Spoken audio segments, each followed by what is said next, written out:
Bismillahirrahmanirrahim. Bismillah walhamdulillah, salatan wassalaman ala rasulillah, amma ba'd. Puji dan syukur mari kita sama-sama haturkan kehadirat Allah Subhanahu wa taala yang alhamdulillah kita masih diberikan anugerah oleh Allah Subhanahu wa taala yakni nikmat sehat wal afiat, sehingga dengan nikmat tersebut yang alhamdulillah kita bisa beraktivitas dalam rangka menyusun program sekaligus laporan tentang pertanggungjawaban yaitu budidaya ikan nila yang ada di Yayasan Busrolana yang berlokasi di Permatasari RT 01 RW 08 Desa Tonjong, Kecamatan Tarjur Halang, Kabupaten Bogor. Sekali lagi kami untuk memperkenalkan terlebih dahulu atas nama Bapak Haji Nurdin, pimpinan Pondok Pesantren Busrolana, yang mana Pesantren Busrolana yang alhamdulillah pada tahun ini insya Allah dan akan berjalan juga tentang yang berkaitan dengan keagamaan, bahkan insya Allah termasuk pendidikan formal ataupun non formal insya Allah akan kami garap. Baik, pada saat ini kami akan mempresentasikan tentang program kami yaitu di bawah naungan Yayasan Busrolana tentang budidaya ikan nila. Kami akan sampaikan materi yang berkaitan tentang budidaya ikan nila yang insya Allah akan dikelola oleh anak-anak santri Yayasan Busrolana. Kami sampaikan ada 5 cara budidaya ikan nila. Ikan nila merupakan jenis ikan yang memiliki sifat perkembangbiakan yang baik. Ikan nila ini sangat mudah beradaptasi di lingkungan manapun ikan nila ini. Dan dia bertahan hidup di air tawar seperti sungai, danau, rawa, dan waduk. Dan alangkah baiknya ikan nila ini berada di perairannya yang memiliki suhu sekitar 25-30 derajat Celcius. Dan keasaman air sekitar 7-8 pH. Ini untuk acuan budidaya ikan nila yang baik.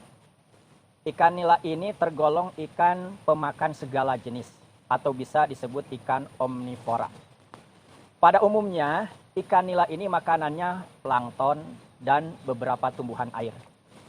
Namun pakan ikan nila ini yang baik adalah pakan yang mengandung protein sebanyak 25% sampai 30% untuk kesehatan ikan nila dan pertumbuhannya.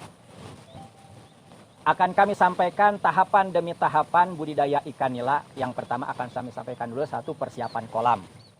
Dan yang kedua pengapuran dan pemupukan sterilisasi kolam 1-2 minggu.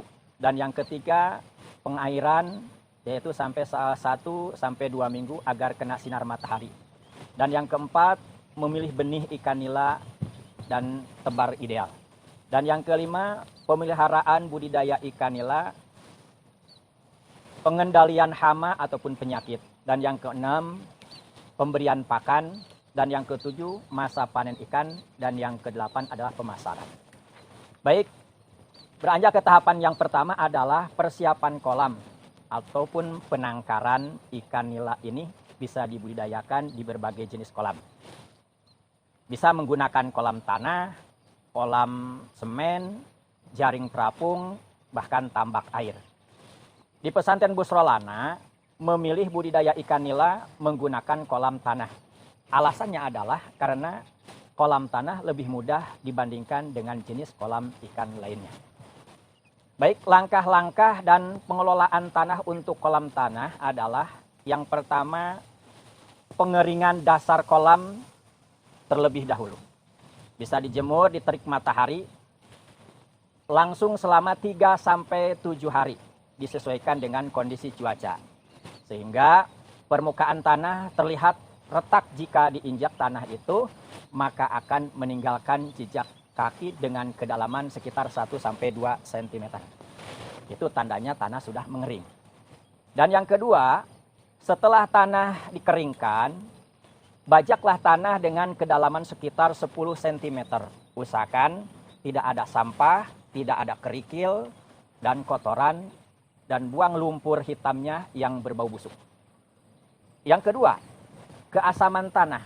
Keasaman tanah itu perlu kita perhatikan. Umumnya tanah memiliki tingkat keasaman rendah atau di bawah 6 pH. yang kita perlukan keasaman tanah sekitar 7-8 pH.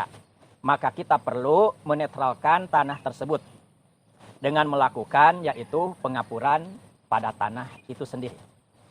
Dengan menggunakan dolomit ataupun kapur pertanian.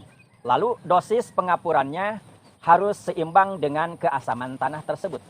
Jika tingkat keasaman tanah 6 pH, maka diperlukan dolomit sekitar 500 kg per hektarnya. Jika 5 atau sampai 6 pH, maka dolomit diperlukan 500 sampai 1.500 kg per hektar. Jika keasamannya 4 sampai 5 pH, maka dolomit 1 sampai 3 ton per hektarnya. Lalu caranya diaduk merata dan masuk ke permukaan tanah hingga kedalaman 10 cm. Lalu diamkan 2 sampai 3 hari sampai benar-benar tingkat keasamannya sesuai dengan yang diharapkan oleh kita. Yang ketiga, tahapan adalah pemupukan. Setelah menjalani keasaman tanah, saatnya melakukan pemupukan kolam dengan pupuk organik ataupun pupuk kandang ataupun mungkin pupuk kompos untuk kesuburan tanah dengan ukuran sebanyak 1 sampai 2 ton per hektarnya. Jadi disesuaikan dengan luas kolam. Dan diamkan pupuk sampai meresap ke dalam tanah selama 1 sampai 2 minggu. Tujuannya apa? Tujuannya pemupukan ialah untuk memberikan nutrisi pada istilahnya tumbuhan yang bersifat organik dan hewan yang ada di dalam kolam tersebut. Nantinya dapat dijadikan sebagai pakan alami untuk ikan nila tersebut. Tahapan yang keempat yaitu menggenangi air ataupun pengairan air ke dalam kolam tersebut. Menggenangi kolam dengan air secara bertahap. Pertama, air dimasukkan ke dalam kolam 10 sampai 20 cm. Itu untuk tahap pertama dari segi pengairan. Lalu, diamkan air tersebut selama 3 sampai 5 hari. Tujuannya tak lain adalah agar tanah yang mengeruh campur dengan air itu mengendap dan nanti akan kena sinar matahari.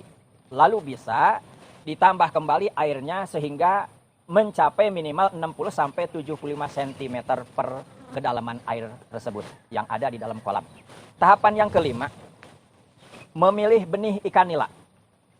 Pilih benih ikan nila yang berkualitas, termasuk faktor terpenting dari beberapa faktor lainnya. Pilih benih ikan nila yang berkelamin jantan. Alasannya kenapa? Kita harus memilih ikan nila yang berkelamin jantan karena ikan nila yang berkelamin jantan 40% lebih cepat pertumbuhannya dibandingkan berkelamin betina. Karena dia berkelamin jantan bersifat monoseks alias berkelamin tunggal. Baik, tahapan yang keenam adalah penebaran benih ikan nila ataupun disebutkan tebar ideal. Jika kolam sudah terisi air hingga kedalaman 60 sampai 75 cm, maka kolam siap ditebari benih ikan nila. Umumnya per meter persegi kolam itu berisi 20 sampai 25 ekor nila. Dengan asumsi per ekornya seberat 10 sampai 20 gram. Dan bisa dipanen dengan ukuran seberat 300 gram per ekor. Itu kalau kita mengacu ke tebar ideal. Setelah kita pemilihan benih yang berkualitas, benih ikan nila yang akan ditebar perlu terlebih dahulu melakukan adaptasi. Alasannya kenapa? Karena walaupun ikan nila bisa hidup di berbagai air, istilahnya tetap dia pun juga memerlukan beradaptasi. Maka diantaranya caranya memasukkan benih ke dalam wadah terlebih dahulu, lalu wadah tersebut itu isi dengan air kolam yang akan ditebar ikan tersebut. Kurang lamanya untuk beradaptasi dengan air tersebut yang ada di kolam untuk dipersiapkan itu adalah minimal istilahnya 30 menit, bahkan mungkin lebih bagus 1 jam. Itu untuk beradaptasi. Lalu wadah yang sudah dimasukin air kolam tersebut, kemudian ikannya ada di dalam wadah tersebut, tinggal nanti dimiringkan si wadahnya, biarkan ikan lepas dengan sendirinya dari wadah tersebut. Itu cara untuk beradaptasi ikan cara tebar benih ikan ke dalam kolam tersebut. Baik, beranjak ke tahapan yang ketujuh adalah pemeliharaan ataupun perawatan ikan pada masa panen. Ada 3 hal yang penting yang perlu kita ketahui, diantaranya 1, pengelolaan air. Itu yang harus kita juga diperhatikan. Yang kedua, pemberian pakan. Kemudian yang ketiga adalah pengendalian hama ataupun penyakit. Tahapan yang pertama adalah pengelolaan air. Kita harus memperhatikan kualitas air dari kandungan oksigen dan pH air. Bisa memperhatikan kadar NH3 atau CO2 dan H2S pada air kolam tersebut. Jika kadar oksigen dalam kolam mulai menurun, sebaiknya air perderas sirkulasi air dengan memperbesar debit air ke dalam kolam. Jika air mulai berbau busuk, kemungkinan air kolam mulai mengandung NH3 dan H2S. Lalu segera lakukan yang pertama adalah pergerakan air. Air biar tergerak di dalam kolam itu. Caranya keluarkan air kotor sebesar 1/3 air yang ada di dalam kolam tersebut. Kemudian ganti dengan air yang baru. Debit air kolam sebesar 100 meter persegi yang normal itu adalah sebesar 1 liter per detik. Itu yang normal. Baik, selanjutnya adalah pemberian pakan. Setelah kita memperhatikan kondisi air, maka perlu juga kita memperhatikan pemberian pakan. Perlu diketahui bahwa biaya pakan ini merupakan biaya paling besar daripada biaya yang lainnya dalam budidaya ikan nila. Bisa menggunakan pelet dengan kadar protein sebesar 20-30%. Umumnya, ikan nila membutuhkan pakan sebanyak 3% dari bobot tubuh setiap harinya. Jadi, kita bisa memberi pakan pada pagi dan sore hari. Bisa dilakukan sebanyak 2 kali dalam setiap harinya.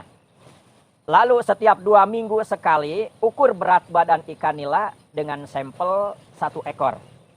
Dan Anda bisa menyesuaikan jumlah pakan yang harus diberikan ke ikan nila tersebut dalam setiap harinya. Bagaimana kita cara untuk mengetahui perhitungan pakan tersebut? Cara penghitungannya adalah demikian. Jika dalam satu kolam terdapat 1.500 ekor nila dengan ukuran 10-20 gram per ekornya, maka rata-rata ikan itu adalah 10 ditambah 20/2 sama dengan 15 gram per ekor. Sehingga perhitungannya pakan ikan itu adalah 15 kali 1.500 kali 3% sama dengan 675 gram. Atau 6,75 kilogram per harinya. Kalau kita berikan makan kepada ikan sebanyak 6,75 gram per harinya dibagi 2. Pagi berarti sekitar 3,5 kilogram. Sore pun 3,5 kilogram. Itu untuk pakan dalam setiap kali penyajian. Baik, yang ke-8 yang juga harus kita perhatikan dalam kesehariannya adalah pengendalian hama ataupun penyakit. Penyakit pada ikan nila yang harus diwaspadai diantaranya adalah penyakit yang bersifat infeksi, yang bersifat menular. Yang bentuknya yaitu ada bentik-bentik putih pada badan ikan tersebut. Lalu bisa akan menular melalui pencemaran, melalui air. Itu diantaranya. Baik, yang ke-9 yaitu ada masa panen ikan nila. Ikan nila yang sudah masa panen adalah ikan nila yang beragam sesuai kebutuhan. Ikan nila untuk pasar domestik berkisar 300 sampai 500 gram per ekornya. Itu yang dibutuhkan di pasar domestik. Sedangkan untuk ikan nila yang dipelihara sekitar 10 sampai 20 gram per ekornya untuk bisa menghasilkan target 300 gram sampai 500 gram per ekornya itu adalah dibutuhkan masa waktunya sampai 4 sampai 6 bulan. Itu kalau memang kita mentargetkan 300 sampai 500 gram. Alhamdulillah di pesantren Yayasan Busrolana yang akan mentargetkan adalah mengawali tebar bibit yang ukuran 10 sampai 20 gram per ekornya, dan yang insya Allah ditargetkan 4 bulan bahkan mungkin sampai 6 bulan lamanya untuk disesuaikan dengan kebutuhan domestik, yaitu 300 sampai 500 gram per ekor. Baik, untuk selanjutnya adalah masa panen. Untuk pemasarannya diantaranya setelah tiba masa panen, siap untuk kami pasarkan nanti melalui via medsos, ya, melalui istilahnya jaringan internet, mungkin juga email, bahkan bisa juga WA dan selainnya dan lain-lainnya. Selanjutnya kami akan pasarkan pun juga nanti ke pasar-pasar tradisional, pasar masyarakat. Kemudian nanti juga kami akan pasarkan ke pihak pengempul, ya. Alhamdulillah di sini dekat untuk pengepul ikan-ikan tersebut.